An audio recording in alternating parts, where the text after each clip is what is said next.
It's Thursday and I want to inspire you to make this recipe any night of the week. Shrimp or chicken fajitas are quick and easy to make and absolutely delicious. We're going to be seasoning our fajitas with some olive oil, taco seasoning, Mexican oregano, and a little bit of flour. If you don't have access to a taco seasoning, not to worry, I'm going to leave my suggestions in the description area for you.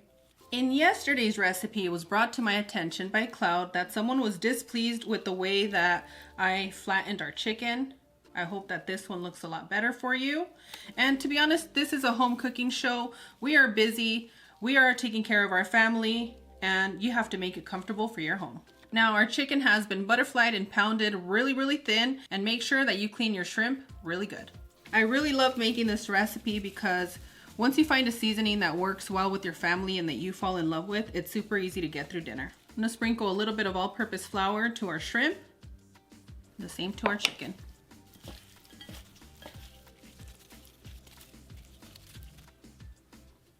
Once you coat with your flour, you're gonna add a little bit of Mexican oregano. If you don't have access to Mexican oregano, you can use marjoram.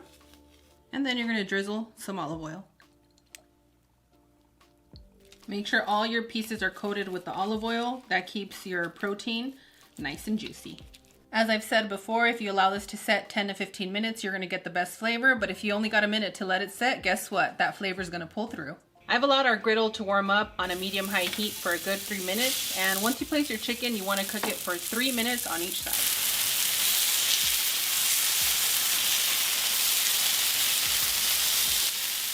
Once you cook your chicken, you want to set it to the side and you want to place a foil over it to keep it nice and warm. Then you're going to start cooking your onions and your bell peppers. Now it's time to start placing our shrimp on our hot griddle. And the shrimp will cook in less than a minute.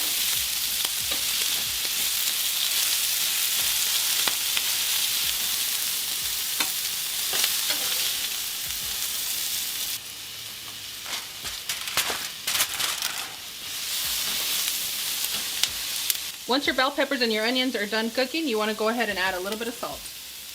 I'm going to add a few purple onions. Yes, in English it's red onions, pero soy mexicana and we call them cebolla morada.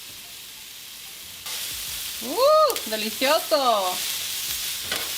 If you have family that likes spice, you can sear your jalapeños, your serrano. It's going to be up to you. I hope you're hungry today because I am ready to serve.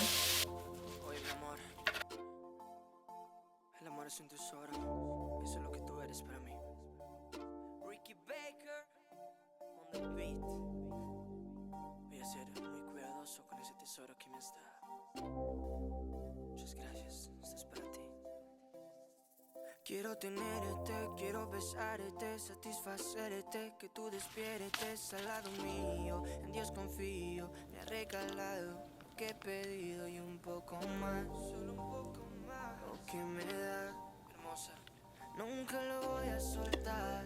I'm gonna need somebody very special to say As always, Cloud and I are wishing you the best. We absolutely adore you. And I'm curious, when was the last time you had some delicious fajitas? And better yet, who did you have them with? So let us know in the comments. And on that one, we'll see you guys tomorrow. Bye. Adios. When I was in my early 20s, I had this gentleman that I used to speak to. And he was a gentleman because he paid for our meals all the time. That's what made him a gentleman. And he was really nice. Very sweet. Uh-huh. Well, very sweet. He was very tradish. Very. And I love that. He was, I believe, Irish-German. Very nice guy. And he would invite me to go out to eat. And he loved chilies. And I was like, I want to go eat tacos, but I picked the most Mexican thing on the plate. And they did really good fajitas. The plate was so big that sometimes I would have a lot of leftovers because I ate way less back then. You did. So it was very interesting, but it was a good time. But you've always been a snacker. I have been, but you know what I never got when I was there? A margarita. Oh, you missed out. Para arriba, para abajo, para el centro y para adentro.